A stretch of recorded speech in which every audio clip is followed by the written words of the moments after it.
And now, the best 60-ish seconds of your week. And another hotel room, this time in the Big Apple, beautiful New York City, where I'm here for the Pennsylvania Society weekend. For those from other states, I'll explain some other time why thousands of Pennsylvanians trek to New York each December to celebrate being Pennsylvanians. Well, pardon me, those seem to have been the magic words around the Biden household over Thanksgiving, because on Sunday evening of that holiday weekend, Joe Biden's office announced that he had granted a full and unconditional pardon to Hunter Biden. Now, that shouldn't come as any great shock. The fact that Joe Biden told the American people on multiple occasions that he wouldn't do that and then flat out lied really shouldn't come as a great surprise, because Joe Biden has made an art form out of twisting, turning, and deceiving over the course of his career. The lies that he's told, the exaggerations that he's made, the plagiarisms that he's come forward with are legendary. But this one is a little bit different. Not only did Joe Biden flat out lie to the American people multiple times, and people said to me, Charlie, if your son was in the same situation and you were president, and by the way, I could never be president, wouldn't you have pardoned him? I probably would have, but I wouldn't have lied about it to begin with. I would have told the American people the truth and said, he's my son, I want to protect him, and I have the ability and the power to do that.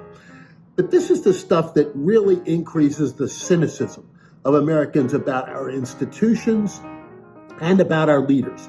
And at a time when we can ill afford that, Joe Biden has just put it on a whole new level. But what's really troubling about this pardon is the duration of it in the underlying language. 10 years, a decade going back.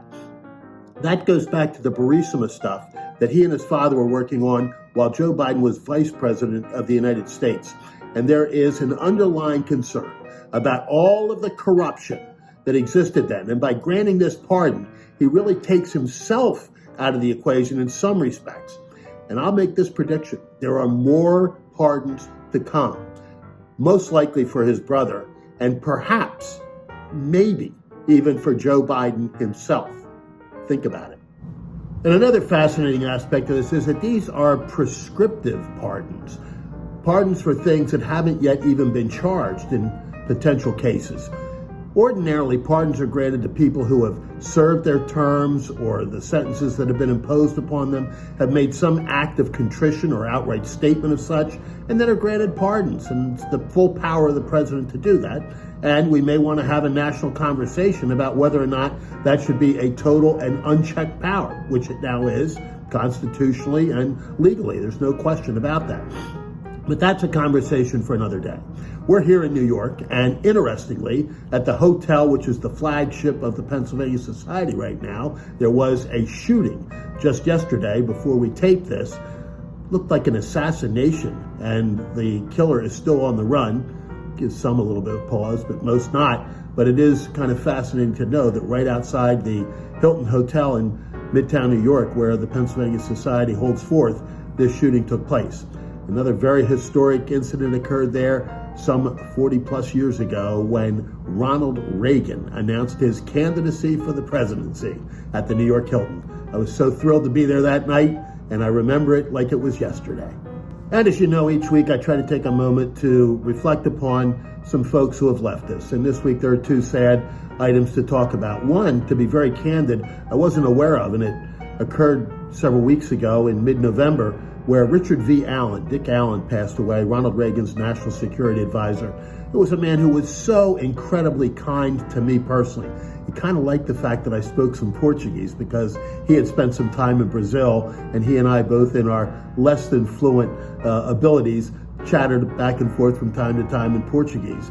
But Dick Allen was an amazing man. There's that famous and really fabled moment that he had with Ronald Reagan, where he asked President Reagan what his view of the Cold War was. And Ronald Reagan said it was simple. We win, they lose. And then Richard Allen set forth as a Cold War warrior to make sure that that actually happened. He was a great man. And I want to just share one other quick thing.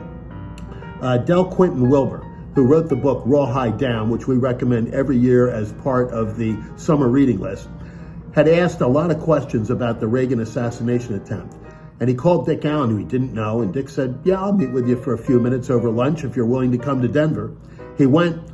Dick Allen told me personally, he said, Charlie, he said he was here the entire afternoon and through dinner. He asked questions that had never been asked before, and I gave him material that nobody else had. And that's one of the reasons why that book was so incredibly well written. So Richard V. Allen, Dick Allen, may you rest in peace. And finally, another loss as we're here in the Big Apple. Lou Carnesecca, the fabled coach of the St. John's Redmen.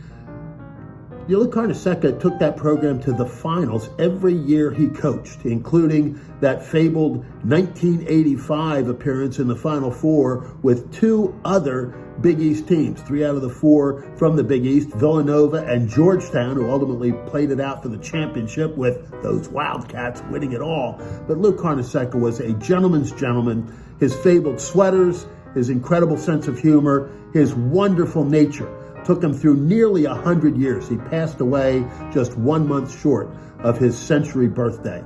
May he rest in peace, and may his memory live for a long, long time. And finally, 2 quick other moments. First, I'm in my hotel room, and I looked at the bottle of water for sale on the counter there. $10 for a liter of water.